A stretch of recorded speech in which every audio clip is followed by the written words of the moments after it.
Hari ini kita akan merenungkan sebuah tema yang sangat indah dan mendalam, menyentuh luka, menemukan kerahiman ilahi. Selamat jumpa kembali di Renungan Harian yang disusun oleh Pastor Crispinus Silalahi berdasarkan kutipan Kitab Suci hari ini. Saudara-saudari terkasih dalam Kristus, semoga Tuhan memberimu damai. Coba kita pikirkan sejenak. Dunia di sekitar kita itu kan seolah-olah bilang, "Hei, sembunyikan lukamu, jangan kelihatan lemah, tampilkan yang paling sempurna aja." Ya kan? Kita seolah didolong untuk pakai topeng kekuatan. Tapi, nah ini dia yang luar biasa. Coba kita lihat apa yang Yesus lakukan. Dia melakukan hal yang 180 derajat berbeda. Setelah bangkit dengan mulia, dia nggak menyembunyikan bekas-bekas lukanya. Justru dia menunjukkannya. Bekas paku di tangannya, luka di lambungnya. Ini seolah-olah undangan buat kita semua untuk melihat bahwa ada kekuatan sejati justru di dalam kerapuhan. Nah, dari sinilah kita masuk ke bagian pertama kita, luka yang membawa damai. Mungkin kedengarannya aneh ya, gimana bisa luka membawa damai? Tapi inilah intinya, luka-luka Kristus itu bukan tanda kekalahan. Sama sekali bukan. Justru sebaliknya, luka-luka itulah yang menjadi, ibaratnya ya, gerbang. Gerbang tempat kerahiman dan damai sejati dari Tuhan itu mengalir deras untuk kita semua. Sekarang, coba kita pakai imajinasi kita sejenak. Kita coba masuk ke dalam ruangan itu. Ruangan tempat para murid berkumpul. Coba bayangkan suasananya. Pintu terkunci rapat. Kenapa? Karena mereka ketakutan luar biasa. Guru yang mereka andalkan baru saja disalibkan. Dunia mereka rasanya seperti hancur berkeping-keping. Di ruangan itu yang ada cuma rasa takut, cemas, dan ya, putus asa. Lalu, di tengah-tengah kegelapan dan ketakutan itu, tiba-tiba Yesus hadir. Dan coba perhatikan, apa kata-kata pertama yang keluar dari mulutnya? Bukan omelan loh, bukan teguran kayak, "Kenapa kalian lari?" Bukan. Kata-kata pertamanya itu adalah sebuah hadiah, sebuah anugerah, damai sejahtera bagi kamu. Wow. Cuma 3 kata, tapi sapaan ini langsung menembus tembok ketakutan mereka dan langsung menyentuh sampai ke dasar jiwa. Setelah memberikan damai itu, barulah ia menunjukkan tangan dan lambungnya. Dan di sini muncul sebuah pertanyaan yang menurut saya sangat penting. Kenapa ya? Kenapa tubuhnya yang sudah bangkit, yang sudah mulia, kok masih ada bekas lukanya? Bukankah logikanya kebangkitan itu menghapus semua jejak penderitaan? Kenapa luka itu masih ada?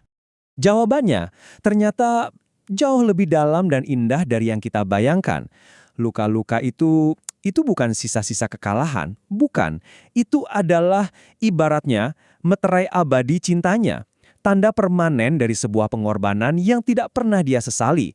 Justru dari luka itulah kerahiman dan penebusan mengalir untuk kita. Jadi, luka itu adalah monumen kasihnya yang kekal. Oke, sekarang mari kita beralih ke satu tokoh yang mungkin paling kita banget.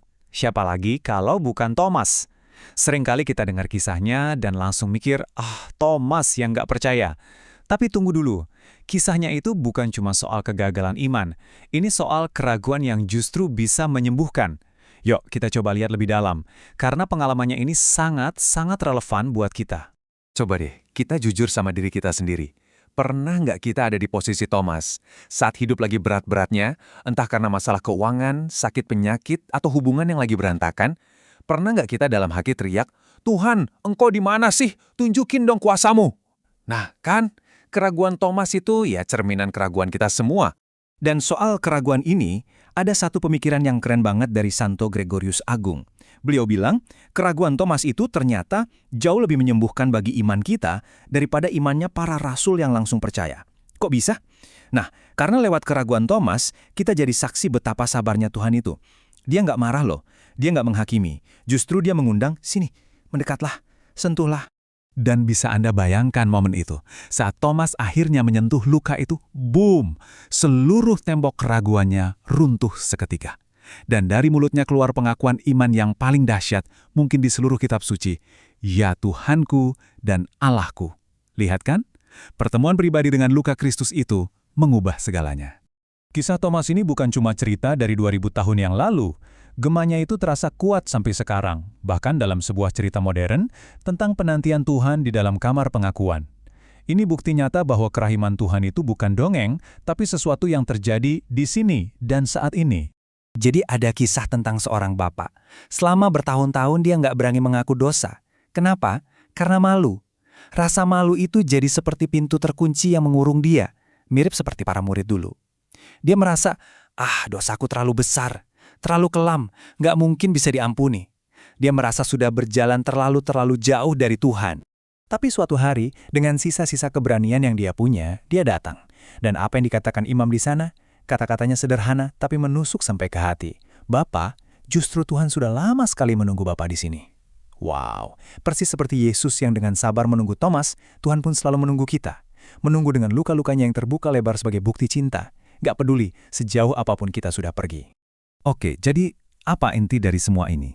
Intinya adalah setelah kita merasakan, setelah kita disentuh oleh kerahiman yang begitu besar, kita nggak bisa diam saja. Kita nggak bisa simpan itu buat diri kita sendiri. Kita ini dipanggil untuk jadi wajahnya, jadi tangannya kerahiman Tuhan di dunia. Pertanyaannya sekarang, oke, gimana caranya? Apa wujudnya dalam hidup sehari-hari? Nah, jemaat Kristen perdana itu kasih kita contoh yang jelas banget, semacam cetak biru gitu. Buat mereka, kerahiman itu bukan cuma perasaan hangat di hati. Bukan. Kerahiman itu adalah aksi, tindakan nyata. Mereka tekun berdoa bareng-bareng, mereka rela berbagi harta, dan yang terpenting mereka memastikan gak ada satu orang pun di antara mereka yang kelaparan atau menderita sendirian. Kasih mereka itu kasih yang bergerak. Dari sini, ada dua ajakan yang sangat konkret untuk kita bawa pulang hari ini. Yang pertama, yuk kita berani menerima kerahiman Tuhan. Buang jauh-jauh rasa malu yang bikin kita lumpuh itu, dan datang aja padanya apa adanya. Terus yang kedua, jadilah saluran kerahiman itu buat orang lain.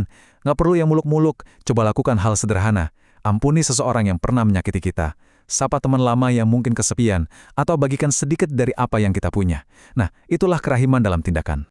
Memang, kita nggak bisa seperti Thomas, yang secara fisik menyentuh luka-luka Kristus.